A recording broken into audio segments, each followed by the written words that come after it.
తాళి పార్ట్ 61. ఆమె కోసం ఆమెకే తెలియని ఒక ప్రేమ, ఆమెకే తెలియని కావ్య త్యాగము. అసలు వీళ్ళందరూ ఎవరు చేయమన్నారు? నేనేమైనా చెప్పానా నా కోసం వీళ్ళ లైఫ్ స్పాయిల్ చేసుకోమని? ఇప్పుడు అందరూ కలిసి నా జీవితాన్ని స్పాయిల్ చేస్తారా ఏంటి అని ఆలోచిస్తుంది కావ్య వచ్చింది. మైథిలికి అంతా చెప్పాలి కదా. కావ్య చెప్తే మైథిలికి అర్థమవుతుంది, కానీ మీకు అర్థం అవ్వదు కదా, అందుకని నేను చెప్తా. మైథిలి డిగ్రీ సెకండ్ ఇయర్ చదువుతున్నప్పుడు కాలేజీలో చాలా యాక్టివ్గా రౌడీలా ఉండేది కదా. మైథిలికి ఆడపిల్లలతో స్నేహం, మగవాళ్ళకి దూరం. లవ్వు కొవ్వు అని ఎవరైనా అంటే కొవ్వు కరిగిస్తాను అని పిచ్చకొట్టుడు కొట్టేది. నువ్వే ప్రాణం అని మైథిలి బ్యాచ్లో ఎవరికైనా మగవాళ్ళు ప్రపోజ్ చేస్తే ఇప్పుడే ఇక్కడే తాళి కట్టేయరా అనేది. అలా ఇన్నోసెంట్ అమ్మాయిలు మొత్తం మైథిలి బ్యాచ్లో ఉండేవారు. మైథిలి హాస్టల్లో ఉండేది. కావ్య ఇంటి దగ్గర నుంచి కాలేజీకి వచ్చేది. కానీ మంచి ఫ్రెండ్. కావ్య పేరెంట్స్కి ఒక చిన్న సూపర్ మార్కెట్ ఉండేది. మన రఘు కావ్య అక్కడ లవ్ చేసుకున్నారు. రఘు జమీందారి కుటుంబానికి మనీ లావాదేవీలు అన్నీ తనే చూసుకునేవాడు. అలా ఆ కుటుంబానికి కావలసిన సామాను కోసం కావ్య వాళ్ళ సూపర్ మార్కెట్కు వచ్చేవాడు. అలా కావ్య హాలిడేస్లోనూ సండే రోజు ఉండేది. రఘు ప్రత్యేకంగా ఆమె హాలిడే చూసుకుని వెళ్ళి అలా లవ్ చేసుకున్నారు. కావ్య తన లవ్ విషయం మైథిలికి ఎందుకు చెప్పలేదు అంటే, మైథిలి లవ్ అంటే ఏ మగవాడైనా కామంతో ఉంటాడు, పెళ్లి చేసుకోమంటే పారిపోతాడు. కావ్య రఘు గురించి చెప్తే అప్పటికప్పుడే తాళి కట్టించేస్తుంది. కావ్య పేరెంట్స్కి ఇంకా చెప్పలేదు, అందుకని మైథిలికి కూడా చెప్పలేదు. కానీ రఘుని ప్రాణంగా ప్రేమించింది. రఘు కావ్యాని ప్రాణంగా ప్రేమించాడు. కావ్య రఘు లవ్ స్టార్ట్ అయినప్పుడే క్రిష్కి ఎంబీబీఎస్ కంప్లీట్ అయ్యి వీళ్ళ కాలేజీకి దగ్గరలో ఏదో హాస్పిటల్లో ప్రాక్టీస్ చేస్తున్నాడు. మళ్ళీ అబ్రాడ్ వేరే కోచింగ్కు వెళ్ళాలి అన్న ఆలోచనలో ఉన్నాడు. మైథిలి బ్యాచ్లో ఒక అమ్మాయికి ఒక అబ్బాయి ప్రపోజ్ చేశాడు. మైథిలి, మీ అమ్మా నాన్నకి కూడా తెలిస్తే అది లవ్ యాక్సెప్ట్ చేస్తుంది, లేకపోతే చెయ్యదు. మీ అమ్మా నాన్నకు చెప్పురా అని అంటే ఆ అబ్బాయి, మా అమ్మా నాన్న ఒప్పుకోరు, కానీ నాకు మీ ఫ్రెండ్ అంటే ప్రాణం అన్నాడు. మైథిలి, అయితే నువ్వంత ప్రాణంగా ప్రేమిస్తున్నావు, నువ్వు సెట్ అయ్యేదాకా లవ్ అంటావు అంతే కదా అన్నది. ఆ అబ్బాయి, నేను సెట్ అయ్యాక ఖచ్చితంగా తననే పెళ్లి చేసుకుంటాను అన్నాడు. మైథిలి, ఇప్పుడు పెళ్లి చేసుకో, సెట్ అయ్యాక లైఫ్ స్టార్ట్ చేద్దువు, అప్పటి వరకు లవ్ చేసుకో అన్నది. వాడు పెళ్లి చేసుకొని అనగానే మైథిలి తన బ్యాచ్ పిచ్చకొట్టుడు కొట్టారు. వాడు క్రిష్ వర్క్ చేస్తున్న హాస్పిటల్లో జాయిన్ అయ్యాడు. వాడి పేరెంట్స్ మైథిలి బ్యాచ్పై కంప్లైంట్ ఇచ్చారు. క్రిష్ వాడికి ట్రీట్మెంట్ చేసి ఆడపిల్లలతో తన్నులు తిన్నాడు అని మనసులో అనుకున్నాడు. అంత రౌడీ బ్యాచ్ ఆడపిల్లలు ఎవరో అనుకొని ఆలోచిస్తున్న టైంలో క్రిష్ హెడ్కి క్యాపు, ముఖానికి మాస్కు, కళ్ళొకటే కనిపిస్తున్నాయి. అప్పుడు మన మైథిలి బ్యాచ్ని వేసుకుని హాస్పిటల్కి వచ్చింది. కంప్లైంట్ ఇచ్చారు అని వాడి పేరెంట్స్ అదే రూమ్లో ఉన్నారు. క్రిష్ కూడా అదే రూమ్లో ఉన్నాడు. మైథిలి వచ్చి డైరెక్ట్గా వాడిని ఏమనకుండా వాడి పేరెంట్స్ని పిచ్చ తిట్లు తిట్టేసింది. మగవాడు లవ్ అని ఆడదానికి ధైర్యంగా చెప్పినప్పుడు ఆమె జీవితానికి ఏది వచ్చినా కానీ తను అండగా నిలబడి నేనున్నాను అనే భరోసా ఇస్తాను అంటే లవ్ అనాలి, అంతేకాని సినిమాలకి, షికార్లకి, టచ్చింగ్లకి, హగ్గులకు, కిస్సులకు లవ్ అని పేరు పెట్టి ఆడపిల్లని చీప్ చేసి తర్వాత మా మమ్మీ డాడీ ఒప్పుకోలేదు, వేరే పెళ్లి చేసుకుంటాను అని హ్యాండ్ ఇచ్చిపోతే ఇలానే తన్నులు తింటారు నా కొడుకులు అని పిచ్చ తిట్లు తల్లిదండ్రులను తిట్టింది. వాళ్ళు కూడా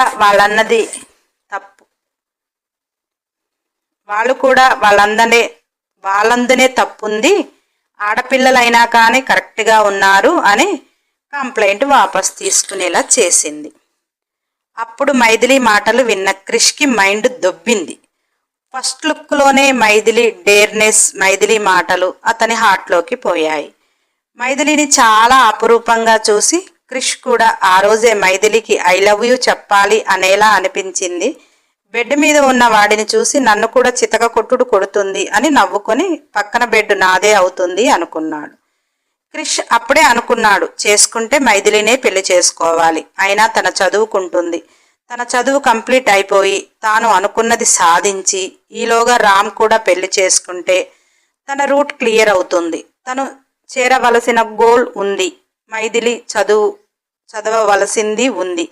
ఇప్పుడే తనకు ఐ లవ్ యూ చెప్పి నో అనిపించుకునే దానికంటే తన స్టడీ కంప్లీట్ అయ్యే వరకు తనని అబ్జర్వ్ చేయాలి అని అనుకున్నాడు. మైథిలిని పూర్తిగా అర్థం చేసుకోవాలి, తనకి ఎలా ఉండాలో నేను అలా ఉండటానికి ట్రై చేస్తూ తనని ప్రేమించి నా ప్రేమను చెప్పి ఒప్పించుకోవాలి అన్నట్టుగా ఆ రోజు ఆగిపోయాడు. అలా మైథిలి క్లోజ్ ఫ్రెండ్ అయిన కావ్యాని ఫ్రెండ్షిప్ చేసుకోవటానికి వాళ్ళ సూపర్ మార్కెట్కు వెళ్ళేవాడు. అలా కావ్యాని మెల్లిగా ఫ్రెండ్షిప్ చేసుకొని కావ్య పేరెంట్స్కి కూడా మంచి ఫ్యామిలీ డాక్టర్ అయ్యాడు. అలా 1 ఇయర్లో మైథిలి గురించి పదే పదే అడగటం వల్ల కావ్యకు కొంత అర్థమైనది. కావ్య కూడా మైథిలి అంత రఫ్గా ఎందుకు ఉంటుంది అంటే మగతోడు లేకుండా పెరుగుతుంది, నానమ్మ వయసు పైబడినది, తనకు తాను రక్షించుకోవటానికి అలా బిహేవ్ చేస్తుంది. కానీ మైథిలి మనస్తత్వం కావ్యకి తెలుసు. అలా కావ్య క్రిష్కి చెప్పినప్పుడు క్రిష్ ప్రేమ ఇంకా రెట్టింపయింది. కావ్య చాలాసార్లు చెప్పు క్రిష్, మైథిలికి ప్రేమ పుట్టగానే చెప్పేయాలి అనేది.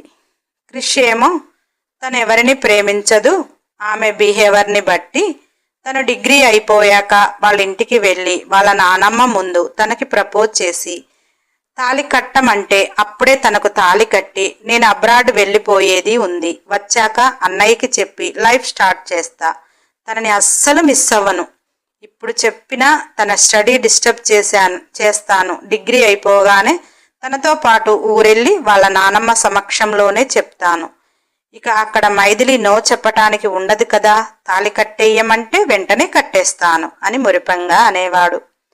అలా కావ్యతో క్రిష్ ఉంటూ మైథిలి కావ్య బయటికి వెళ్ళినప్పుడు కావ్య మా అన్నయ్య అంటూ క్రిష్ని పిలిపించి అతని బైక్పై ఇద్దరు కూడా చాలాసార్లు వెళ్ళారు. కానీ క్రిష్ ఏ రోజు మైథిలికి తన ఫేసు చూపించలేదు.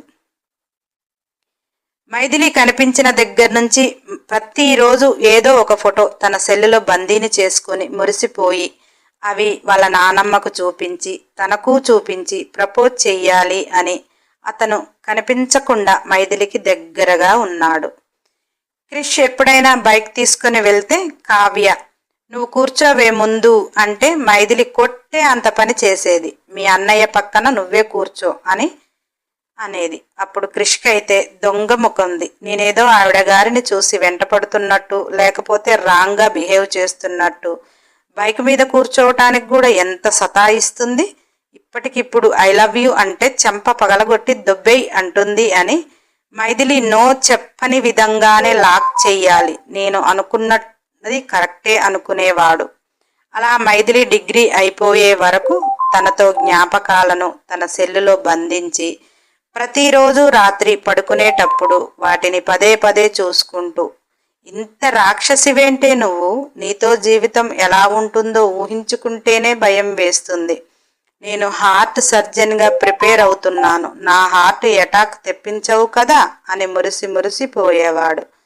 మైథిలికి ప్రపోజ్ చేస్తే తన మనసుకు నచ్చినట్టుగా తన జీవితం ఎలా మలుచుకుంటే అలా అతను మెలగాలి అని తనకు అనుకూలంగా తనను తాను మార్చుకుంటూ అతని ప్రేమ చెప్పి ఆమె ప్రేమను పొందాలి అని తపించిపోయేవాడు. ప్రతి క్షణం మైథిలి మెమోరీస్ నెమరు వేసుకుంటూ తనతో జీవితం ఊహించుకుంటూ చాలా హ్యాపీగా ఉండేవాడు. మైథిలి హాస్టల్ నుంచి ఊరెళ్తుంది. తను వెళ్ళిన మరుసటి రోజు క్రిష్ వెళ్ళాలని చాలా ప్లాన్ చేసుకుని సిద్ధంగా ఉన్నాడు. మైథిలి వెళ్ళినాక క్రిష్ మరుసటి రోజు ఆ ఊరు వెళ్ళాడు. అప్పటికే ఆదిత్య మైథిలిని పాడు చేశాడు. అని మైథిలి జమీందారుని చెప్పుతో కొట్టింది అని, ఆ పొగరు పట్టిన దానికి బాగా అయింది అని ఊళ్ళో అనుకోవటం అతని మనసు పిండేసినట్టు అనిపించింది.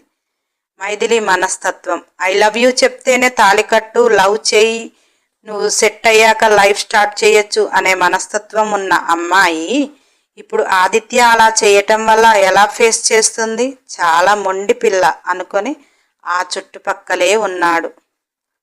ఆదిత్య మైథిలి మెడలో గుడిలో తాళి కట్టాక తన ప్రేమని సమాధి చేసుకోలేకపోయాడు. ఎందుకంటే ఆమెతో జీవితం చాలా ఊహించుకుని ఒక చెయ్యకూడని తప్పు చేశాడు. కానీ ఆమెను ప్రాణంగా ప్రేమించాడు కదా, అందుకనే తను ఆనందంగా ఉండాలి అని కష్టంగా కావ్య దగ్గరికి వచ్చి దిక్కులు పిక్కటిల్లేలా ఏడ్చాడు. కావ్యకి క్రిష్ ప్రేమించింది ఎవరినో తెలుసు, కానీ కావ్య కుటుంబ సభ్యులకు తెలియదు కదా. ప్రేమలో ఓడిపోయాడు. అతను ప్రేమించిన అమ్మాయికి పెళ్ళైపోయింది. క్రిష్ బలహీనుడు అవుతున్నాడు అని కావ్య తల్లిదండ్రులు చాలా మోటివేట్ చేశారు. క్రిష్ పరిస్థితి రామ్కి కూడా చెప్పలేదు. రాము ప్రేమించేది క్రిష్కి కూడా తెలియదు. అప్పుడు రాము లహరి ప్రేమలో ఉండి అతని జీవితం కోసం అతను పోరాడుతున్నాడు. క్రిష్ లవ్ ఫెయిల్ అయ్యి తను అందులో నుంచి బయటికి రాలేక సతమతమైపోతున్నాడు. అలా కొన్ని రోజులు క్రిష్ కావ్య దగ్గరే ఉన్నాడు. కావ్య క్రిష్ పడుతున్న వేదనని, బాధని అర్థం చేసుకొని ఎంత మోటివేట్ తను చేసిన, పేరెంట్స్ చేసిన బయటికి రాలేకపోతున్నాడు. ఒకరోజు కావ్య కోపంగా, లోకంలో నువ్వొక్కడివే ప్రేమించావా మైథిలి? నిన్నేమి మోసం చేసి పోలా. నీ లవ్ ఆమెకు చెప్పనూ లేదు. నీకు నువ్వే వన్ సైడ్ లవ్. అంతలా ప్రేమించావు. విధి రాత మైథిలిని ఆదిత్యాన్ని కలిపింది. నువ్వు అనుకున్న గోల్ రీచ్ అయ్యి మూవ్ ఆన్ అవ్వాలి, కానీ ఇలా పిరికివాడిలా ఉండటం నాకైతే నచ్చలేదు క్రిష్ అని గట్టిగా అన్నది. క్రిష్ తన షర్ట్ బటన్ సిప్పి తన గుండెను చూపించాడు. తెల్లని అతని గుండెపై మైథిలి అని టాటూ. అది లైఫ్ లాంగ్ ఏమి పెట్టి చెరిపినా చెరగదు.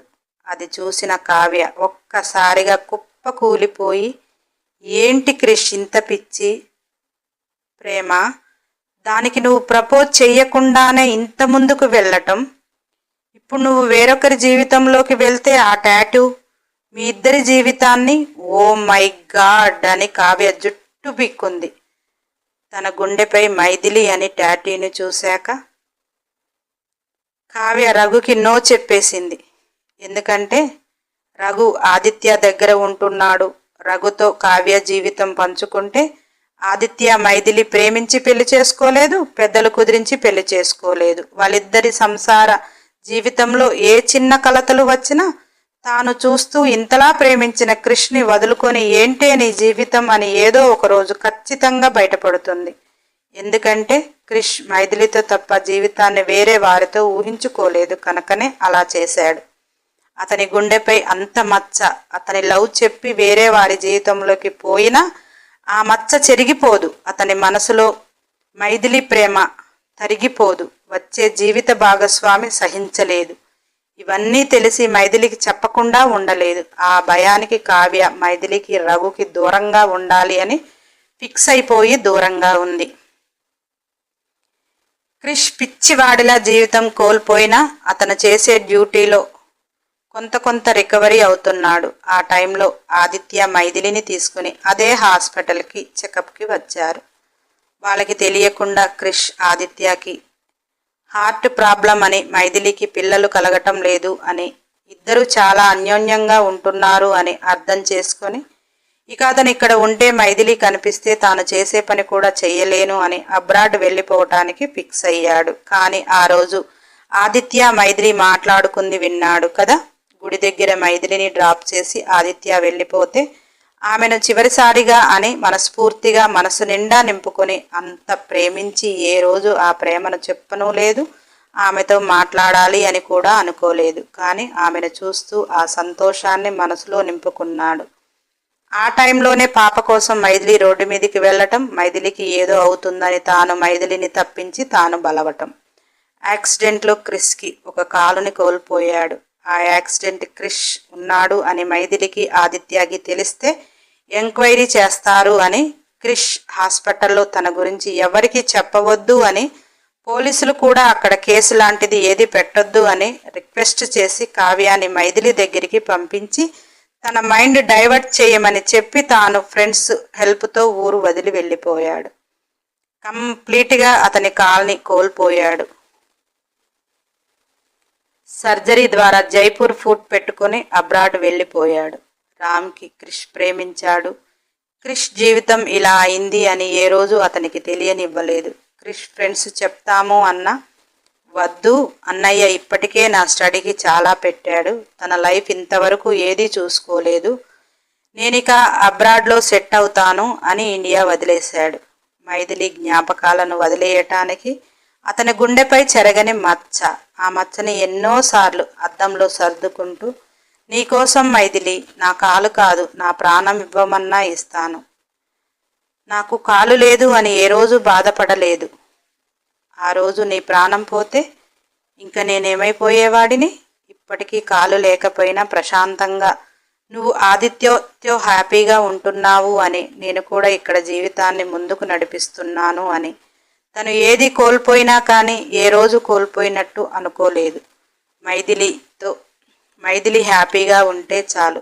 ప్రతిరోజు అతను అనుకున్నది అదే, ఆ దేవుడికి మొరపెట్టుకుంది కూడా అదే. నాకు మంచి భవిష్యత్ ఏమివ్వమనే అనలేదు కానీ మైథిలి పిల్లా పాపలతో సంతోషంగా ఉండాలి అనుకున్నాడు. అక్కడ ఉండి కూడా ఆదిత్యకి హార్ట్ ప్రాబ్లం ఎందుకు, దేనికి అని అతను వెళ్ళే హాస్పిటల్కి డాక్టర్ల ద్వారా తన రిపోర్ట్లు తెలుసుకొని తనకి మెడిసిన్ కాక ట్రీట్మెంట్ ఎలా ఇవ్వాలో కూడా ఆ డాక్టర్లకు సూచించాడు. మైథిలి ఖచ్చితంగా తల్లి కావాలి, కానీ శూర్పణ చేసేది ఎవరికి తెలియక మైథిలి ఆదిత్య సంతోషంగా ఉంటున్నారు, కానీ పిల్లలు మాత్రం లేకుండా వారి జీవితం నడుస్తుంది. ఇక్కడ ఆదిత్య మైథిలి జీవితం ఒక రకంగా జరుగుతుంది, రామ్ లహరి జీవితం ఒక రకంగా జరుగుతుంది. క్రిష్ అన్ని వదిలిపెట్టి మైథిలి ఆదిత్యతో హ్యాపీగా ఉంటుందని తన గోల్ని రీచ్ అవ్వటానికి ప్రయత్నిస్తున్నాడు. అలా సాగిపోతే జీవితం అనరు కదా. రామ్ చనిపోవటం, క్రిష్కి దెబ్బ మీద దెబ్బ, మరలా క్రిష్ ఇండియా రావటం. నెక్స్ట్ ఎపిసోడ్ కోసం సబ్స్క్రైబ్ చేయండి. నా మంచి బంగారాలు కాదు, ఖచ్చితంగా లైక్ చేయండి, కంపల్సరీ కామెంట్ చేయండి, వీలైతే షేర్ చేయండి. అన్ని ఎపిసోడ్ల కోసం బెల్ ఐకాన్ టచ్ చేయండి.